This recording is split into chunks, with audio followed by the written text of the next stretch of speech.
What's happening, guys? It's your buddy Grizz, and I'm back to the grind with another episode of Kit Up for Yous. Although this might be the last one before I may have to take a very short hiatus, which is a tough pill for me to swallow because I want to be making these every single week as well as troll a loadout, but there are some circumstances that may prevent me from being able to make as many videos as I normally would over the course of the next month or so. I'll have a video to explain all this and I'll post that this weekend, but first, let's get to the kit.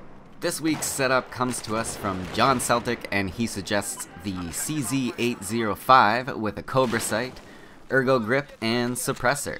He didn't give me an accessory to use, so I slapped a green laser sight on there. And my secondary is the CZ-805, suppressed as well, and I went ahead and threw a Delta RDS and a laser sight on there as well. For my gadgets, I've got the DFIPs and med kits, nice. And to round everything out, I'll be using the RGO impact grenades and the offensive field upgrade. So that's pretty interesting. Two weapons from the CZ family, which originate from the Czech Republic, in case anyone was interested. Let's go ahead and take a look at the stats on this weapon. The CZ-805 does a max damage of 25 and a minimum damage of 18, firing at a rate of 700 rounds per minute with a magazine capacity of 30 rounds plus 1 in the chamber for 31 total. Reload times are 2.9 seconds when empty and 2.35 seconds with a round still in the chamber. Right away, I want to mention that the CZ-805's bullet velocity is the lowest of the class at only 580 meters per second, an accolade it shares with the AEK-971, so watch out for that and make sure you're putting a good lead on targets who are on the move. If you're running a suppressor, the bullet velocity does take a hit as it normally would, but here's the thing. Most assault rifles, when equipped with a suppressor, drop down to around 320 meters per second on the bullet velocity, and that value is pretty standard with the ARs and suppressors. So if the CZ-805 has a low bullet velocity unsuppressed, lower than all the other assault rifles, then in my mind I'm thinking you might as well run the suppressor on this weapon most of the time. You're going to be hard pressed to notice a huge difference, so why not keep that element of surprise and go stealthy. Staying off the enemy's radar is going to help you out when using this weapon, and I think it will be your best bet for having success with the CZ-805. At 700 rounds per minute, the CZ-805 doesn't wow anybody in the rate of fire category, but 700 isn't too bad if you're doing everything in your power to keep engagements at medium ranges. In close, yeah, you might get beat by a number of different weapons, as there are many others who are much better in this situation. But another nice trait of the CZ-805 is that it has fairly quick reload times. Not only that, but the difference between the short and the long reload is very, very minimal. So if you do happen to deplete your full magazine, it's not going to punish you like, say, the F2000 would with its time difference of 1.2 seconds between the two reload times. The CZ-805 doesn't really have this problem, as there is only a difference of 0.55 seconds between its short and long reload time, which is, barely nothing at all. As far as the other attachments are concerned, I think the Cobra is an excellent choice for the CZ-805 because it does have some side-to-side recoil action going on there, and I find the Cobra helps me stay on target the most with weapons that have any sort of side-to-side recoil due to the flat line on the reticle.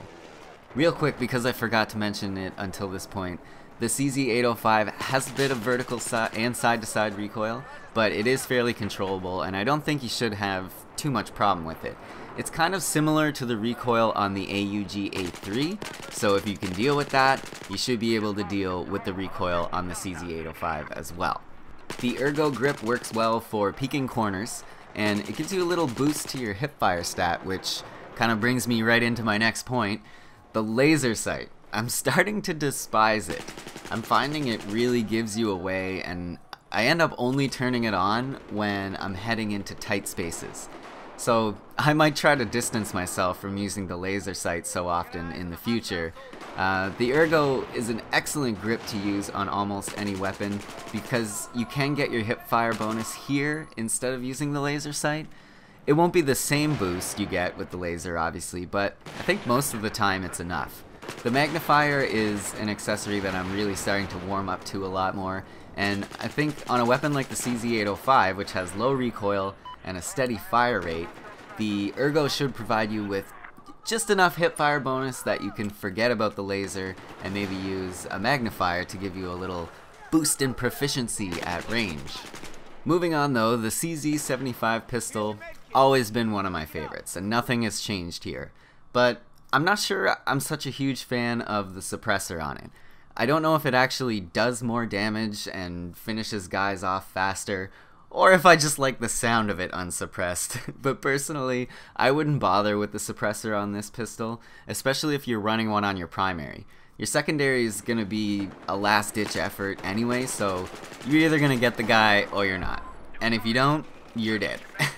I usually run a compensator on the CZ-75 because it does have some recoil to it, and I find this attachment works best for reducing some of that and making it easier to land follow-up shots. The rest of this kit is all stuff I've talked about before, so I'm just going to go over it real quick like. Defibs and medkit, I like, is nice. And the RGO impact grenades, perfect for taking out those dark corner McDougals. The offensive field upgrade, I guess, is going to serve you best if you are being aggressive and on the front lines pushing into the enemies. And as a last little tidbit for anyone who cares, this flat snow camo I think looks awesome. Granted, it didn't really do much for me in the maps that I was playing in, but hey, fashion over function, that's what I've always said. So that is just about going to wrap things up here for this week's episode. Thank you so much for watching, guys, and to Mr. John Celtic, I know you said in your comment to play China Rising maps with no vehicles, but man, I could not find any servers that did not allow vehicles. And there isn't that many people playing China Rising only anymore, so I apologize, but I did what I could in the time that I had, and I hope you enjoyed it regardless. Don't forget to leave me a suggestion for the next episode, guys. I'm not sure when that will be, but I'm not going to be tied up here all the time like this for much longer, so definitely leave me a suggestion because I'll be back at it in full swing before too long. And again, I'm going to post a video this weekend just letting you all know what exactly the deal is with me right now. Hopefully you guys understand, and hopefully you don't all leave me, because that would make me a very sad panda.